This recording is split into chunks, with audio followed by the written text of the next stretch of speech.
ಸ್ನೇಹಿತರೆ, ಪೆಟ್ರಾ ಜೋರ್ಡನ್ನ ಪ್ರಸಿದ್ಧ ಆಕರ್ಷಣೆಯಾಗಿರುವ ಮತ್ತು ಪ್ರಾಚೀನ ಕಾಲದಲ್ಲಿ ನಿರ್ಮಿತವಾದ ಒಂದು ಇತಿಹಾಸದ ಪ್ರಸಿದ್ಧ ನಗರವಾಗಿದೆ. ಇದು ಪೆಟ್ರಾ ದಡಸಾಗರ ಮತ್ತು ಲಾಲ್ ಸಾಗರದ ಮಧ್ಯೆ ನೆಲೆಸಿದೆ. ಇದು ಪ್ರಪಂಚದ ಅತ್ಯಂತ ಜನಪ್ರಿಯ ಐತಿಹಾಸಿಕ ಪುರಾತತ್ವ ಸೈಟುಗಳಲ್ಲಿ ಒಂದಾಗಿ ಪರಿಗಣಿಸಲಾಗಿದೆ.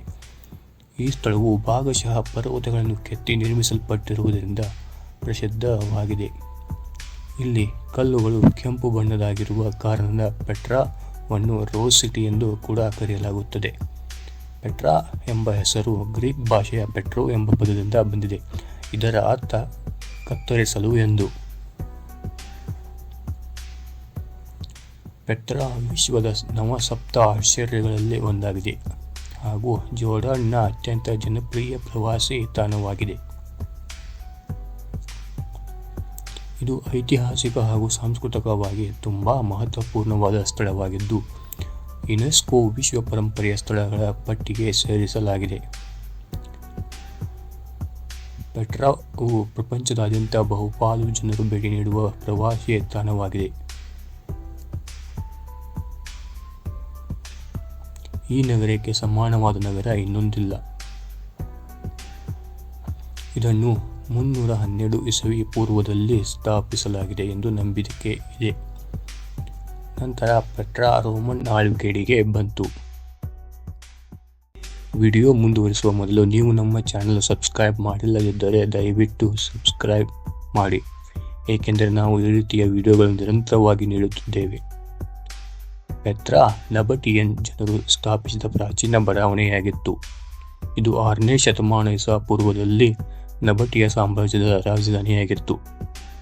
ನಂತರ 106 ಇಸವಿಯಲ್ಲಿ ರೋಮನ್ ಸಾಮ್ರಾಜ್ಯವು ಇದನ್ನು ತನ್ನದಾಗಿಸಿತು. 7ನೇ ಶತಮಾನಕ್ಕೆ ಪೆಟ್ರಾವನ್ನು ತೊರೆಯಲಾಯಿತು ಮತ್ತು 11ನೇ ಶತಮಾನಕ್ಕೆ ಬಹುತೇಕ ಅರಮನೆಗಳು ನಾಶವಾಗಿದ್ದವು. 1812ರಲ್ಲಿ ಸ್ವಿಸ್ ಅನ್ವೇಷಕನೊಬ್ಬ ಇದನ್ನು ಪುನಃ ಕಂಡುಹಿಡಿದನು. 6ನೇ ಶತಮಾನದಲ್ಲಿ ಮುಸ್ಲಿಂ ಆಳ್ವಿಕೆ ಪೆಟ್ರಾವನ್ನು ಹಿಡಿದಿದ್ದರೂ ಅದು ಹೆಚ್ಚು ದಿನಗಳವರೆಗೆ ಅವರ ಅಧೀನದಲ್ಲಿ ಇರಲಿಲ್ಲ. ನಂತರ 1189ರಲ್ಲಿ ಸುಲ್ತಾನ್ ಸಲಾಹುದ್ದೀನ್ನ ಗೆಲುವಿನ ಬಳಿಕ ಕ್ರೈಸ್ತರು ಪೆಟ್ರಾವನ್ನು ಬಿಟ್ಟು ಹೋದರು. 1929ರಲ್ಲಿ ಇಲ್ಲಿ ಮೊದಲು ಅಧಿಕೃತವಾಗಿ ಉತ್ಖನನ ನಡೆದಿದೆ. ಜುಲೈನಲ್ಲಿ 2007ರ ಪೆಟ್ರಾವನ್ನು ನವಸಪ್ತ ಆಶ್ಚರ್ಯಗಳ ಪಟ್ಟಿಗೆ ಸೇರಿಸಲಾಯಿತು. ಪೆಟ್ರಾ ರಾತ್ರಿ ವೇಳೆ ಪ್ರವಾಸವನ್ನು ಮಾಡಬಹುದಾದಂಥ ಸ್ಥಳವಾಗಿದ್ದು, ಆದರೆ ಟ್ರೆಜರಿ ತನಕ ಮಾತ್ರ ಹೋಗಲು ಅನುಮತಿ ಇದೆ. ಅಲ್ಲಿ ಸುಮಾರು 500ಕ್ಕೂ ಹೆಚ್ಚು ಮೇಣದ ಬತ್ತಿಗಳನ್ನು ಒಂದೇ ಸಮಯದಲ್ಲಿ ಹಚ್ಚಲಾಗುವುದು. ಇದು ಅತ್ಯಂತ ಆಕರ್ಷಕ ದೃಶ್ಯವಾಗಿದೆ.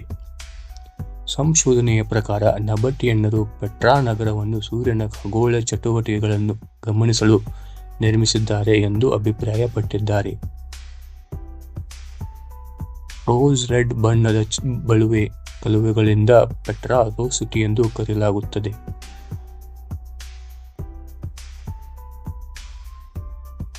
ಪೆಟ್ರಾ ಸುತ್ತಲೂ ಕೆಂಪು ಕಲ್ಲುಗಳ ಬೆಟ್ಟಗಳಿಂದ ಕೂಡಿದೆ. 1812ರಲ್ಲಿ ಸ್ವಿಸ್ ಅನ್ವೇಷಕ ಜಾನ್ ಲುಡ್ವಿಗ್ ಬರ್ಖಾಟ್ ಈ ಸ್ಥಳವನ್ನು ಪುನರ್ ಆವಿಷ್ಕರಿಸಿದರು.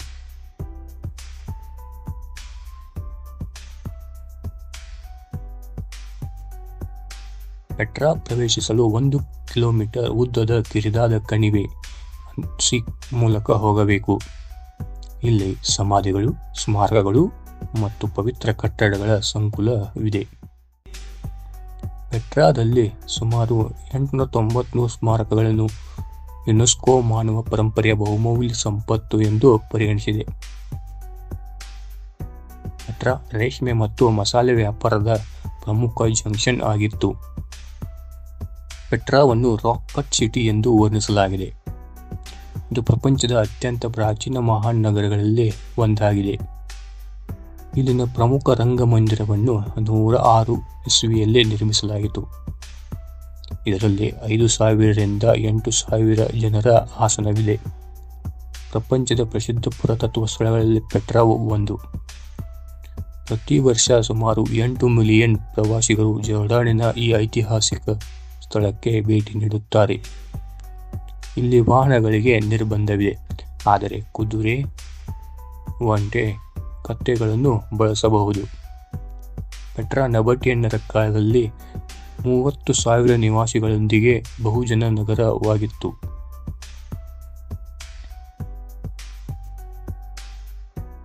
ಇದು ಇನ್ನಷ್ಟು ಆಶ್ಚರ್ಯಕಾರಿಯಾಗಿದ್ದರೆಂದರೆ ಈ ನಗರ ಕೇವಲ 15% ಭಾಗವನ್ನು ಮಾತ್ರ ಕಂಡುಹಿಡಿಯಲಾಗಿದೆ. 85% ಇನ್ನೂ ನೆಲ ಕೆಳಗಿದೆ. 363 ಇಸವಿಯ ಭೂಕಂಪದಿಂದ ನಗರ ಅರ್ಧದಷ್ಟು ನಾಶವಾಯಿತು.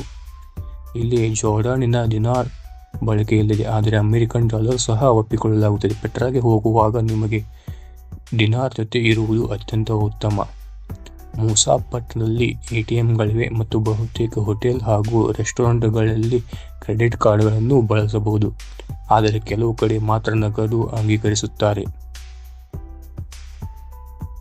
ಪೆಟ್ರಾಗೆ ಹೋಗುವ ಯೋಜನೆ ನಿಮ್ಮಲ್ಲಿದ್ದರೆ, ಪೆಟ್ರಾ ಬೇಸಿಗೆಯಲ್ಲಿ ತುಂಬಾ ಬಿಸಿಯಾಗಿರುತ್ತದೆ. ಕೆಲವೊಮ್ಮೆ 60 ಡಿಗ್ರಿ ಸೆಲ್ಸಿಯಸ್ ತನಕ ತಾಪಮಾನ ಏರುತ್ತದೆ. ಮಾರ್ಚ್, ಮೇ ಅಥವಾ ಸೆಪ್ಟೆಂಬರ್, ನವೆಂಬರ್ ಸಮಯ ಪ್ರವಾಸಕ್ಕೆ ಹೋಗುವುದು ಉತ್ತಮ. ಜನಸಂದಣಿಯಿಂದ ತಪ್ಪಿಸಿಕೊಳ್ಳಲು ಬೆಳಗ್ಗೆ 6 ಗಂಟೆಗೆ ತೆರಳುವುದು ಅತಿ ಉತ್ತಮ. ಇಲ್ಲಿಗೆ ಪ್ರವೇಶಿಸಲು ಮೊದಲು ಪೆಟ್ರಾ ಹತ್ತಿರದ ವಾಡಿ ಮೂಸಾ ಪಟ್ಟಣದ ವಿಸಿಟರ್ ಸೆಂಟರ್ಗೆ ಹೋಗಬೇಕು. ಅಲ್ಲಿ ಟಿಕೆಟ್ ಖರೀದಿಸಬೇಕು. ಪೆಟ್ರಾ ನಗರವು ವಿಸಿಟರ್ ಸೆಂಟರ್ನಿಂದ 2 ಕಿಲೋಮೀಟರ್ ದೂರದಲ್ಲಿ ಇದೆ. ಇಲ್ಲಿ ನೀವು ಕಾಲ್ನಡಿಗೆಯಲ್ಲಿ ಅಥವಾ ಕುದುರೆಯ ಮೂಲಕ ಹೋಗಬಹುದು. ಭಾರತದಿಂದ ಪೆಟ್ರಾಕ್ಕೆ ಹೋಗಲು ಭಾರತೀಯ ಅಂತಾರಾಷ್ಟ್ರೀಯ ವಿಮಾನ ನಿಲ್ದಾಣದಿಂದ ಜೋರ್ಡಾನ್ನ ರಾಜಧಾನಿಗೆ ಹಾರುವುದು. ಇಲ್ಲಿಂದ ಬಸ್ ಅಥವಾ ಟ್ಯಾಕ್ಸಿಯಿಂದ ತಲುಪಬಹುದು. ಅಮ್ಮಾನ್ ಮತ್ತು ಪೆಟ್ರಾ ನಡುವಿನ ದೂರ ಸುಮಾರು 186 ಕಿಲೋಮೀಟರ್. ಅಮ್ಮಾನ್ ಇದು ಜೋರ್ಡಾನಿನ ರಾಜಧಾನಿಯಾಗಿದೆ. ಜೋರ್ಡಾನ್ ಭಾರತೀಯರಿಗೆ ವಿಮಾನ ನಿಲ್ದಾಣದಲ್ಲಿ ವೀಸಾ ಆನ್ ಅರೈವಲ್ ಸೌಲಭ್ಯವನ್ನು ನೀಡುತ್ತದೆ. ಸ್ನೇಹಿತರೆ, ಈ ವಿಡಿಯೋ ನಿಮಗೆ ಇಷ್ಟವಾಗಿದ್ದರೆ ದಯವಿಟ್ಟು ಕಮೆಂಟ್ ಮಾಡಿ, ಲೈಕ್ ಮಾಡಿ ಮತ್ತು ಚಾನೆಲ್ನ ಸಬ್ಸ್ಕ್ರೈಬ್ ಮಾಡಿ. ಧನ್ಯವಾದಗಳು. ಮತ್ತೆ ಸಿಗೋಣ ಮುಂದಿನ ವಿಡಿಯೋದಲ್ಲಿ.